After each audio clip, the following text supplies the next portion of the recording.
my friends. So today I just thought I would come out to you from my backyard because it is beautiful outside and Maddie has the office doing her homework and having to be at her class because she's still learning too.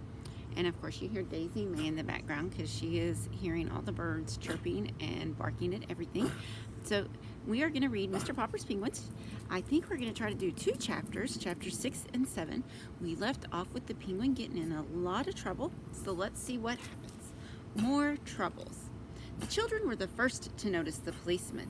"Look, Papa," said Bill, "there's a policeman at the back door." "Is he going to arrest you?"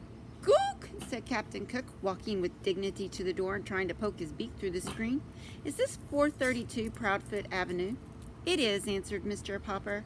"Well, I guess this is the place all right," said the policeman, and pointed to Captain Cook. "Is that thing yours?" "Yes, it is," said Mr. Popper proudly.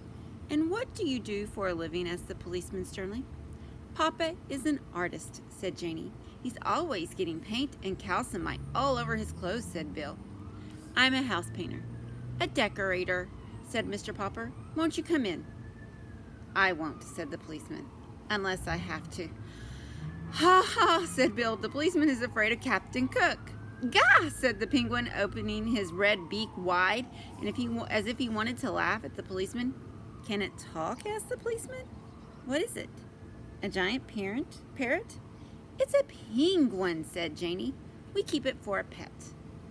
"Well, if it's only a bird," said the policeman, lifting his cap to scratch his head in a puzzled sort of way.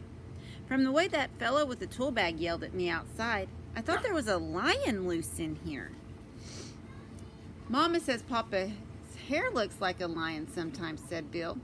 "Keep still," said Janie. "The policeman doesn't care how Papa's hair looks." The policeman now scratched his chin. "If it's only a bird, I suppose it will be okay if you keep him in a cage." "We keep him in the icebox," said Bill. "You can put it in the icebox for all I care," said the policeman. "Now, what kind of bird did you say it was?" "It's a penguin," answered Mr. Popper. "And by the way, I might want to take him walking with me. Would it be all right if I kept him on a leash?"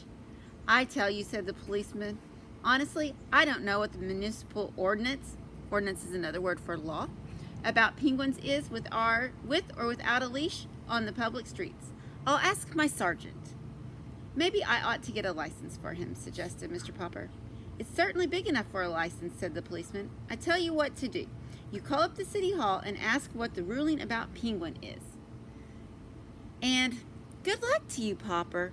He's kind of a cute little fellow at that. He looks almost human."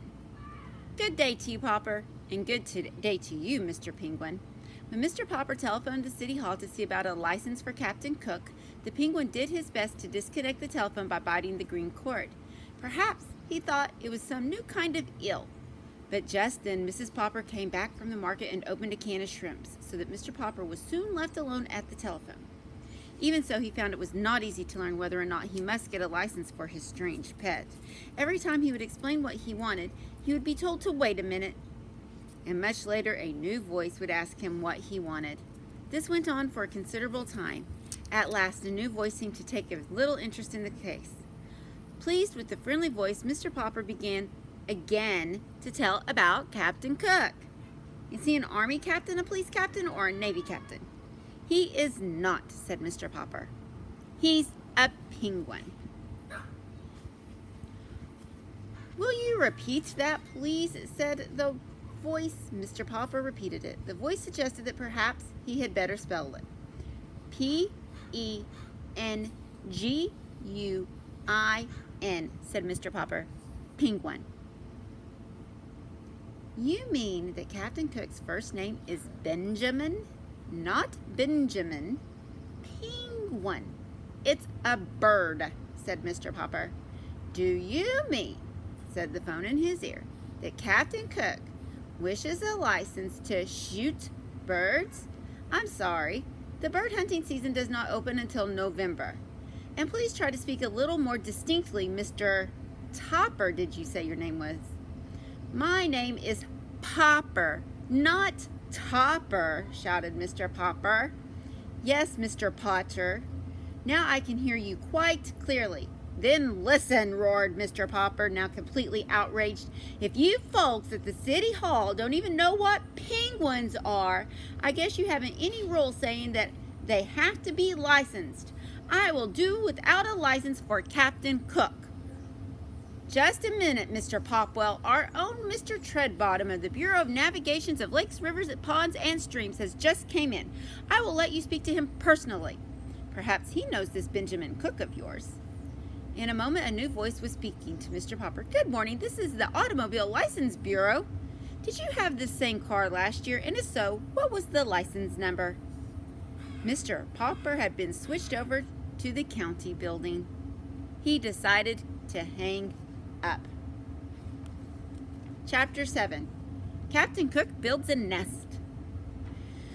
Very reluctantly, Janie and Bill had to leave Captain Cook and go to school. Mrs. Popper was busy in the kitchen, rather belatedly doing the breakfast dishes, and while she dimly realized that the penguin was going in and out of the refrigerator pretty frequently, she thought nothing of it at first. Meanwhile, Mr. Popper had abandoned his telephoning and was now busy shaving and making himself neat in order of being the owner of such a splendid bird as Captain Cook. But the penguin thought, though this thus neglected for the moment, was by no means idle. What with this unusual excitement and having to go to market earlier than usual, Mrs. Popper had not yet got around to straightening the house. She was an excellent housekeeper. Still, with two children like Janie and Bill and a husband with such untidy ways, there's no denying the fact that she had to pick up the place rather frequently. Captain Cook was now attending to the picking up. Into the corners of every room he prowled and poked and pecked with busy thoroughness. Into every closet he stared with his white, circled eyes. Under and behind all the furniture, he crowded his plump little figure with little subdued cries of curiosity, surprise, and pleasure.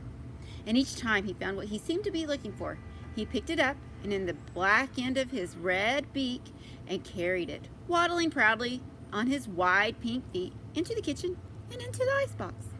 At last it occurred to Mrs. Popper to wonder what on earth the busy bird was up to. When she looked, she could only scream to Mr. Popper to come quickly and see what Captain Cook had done now. Mr. Popper himself, looking rather remarkable, as Mrs. Popper noticed later, joined her in staring with astonishment into the refrigerator. Captain Cook came up too and helped them look. "Ork, ork," he said with triumph. Mrs. Popper laughed and Mr. Popper gasped as they saw the results of Captain Cook's trips through the house. I don't think you could leave anything around with a penguin. 2 spools of thread, 1 white chess bishop, 6 parts of a jigsaw puzzle, a teaspoon, and a closed box of safety matches, a radish, 2 pennies, a nickel, and a golf ball, 2 pencil stubs, 1 bent playing card, and a small ashtray, 5 hairpins, an olive, 2 dominoes, and a sock, a nail file, 4 buttons of various sizes, a telephone slug, 7 marbles, and a tiny doll's chair. I bet he could keep up with my coffee.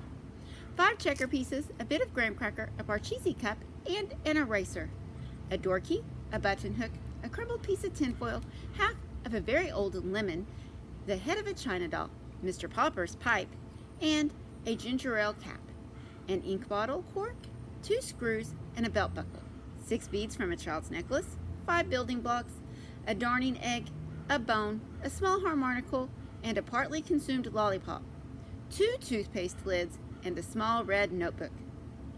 I guess this is what you call the rookery, said Mr. Popper, only he couldn't find any stones to build his nest with. Well, said Mrs. Popper, those penguins may have heathen ways at the South Pole, but I declare I think this one is going to be quite a help around the house. Ork, said Captain Cook, and strutting into the living room, he knocked over the best lamp. I think, Papa, said Mrs. Popper, that you had better take Captain Cook outside for a little exercise. Good gracious, but you're all dressed up. Why, you look almost like a penguin yourself.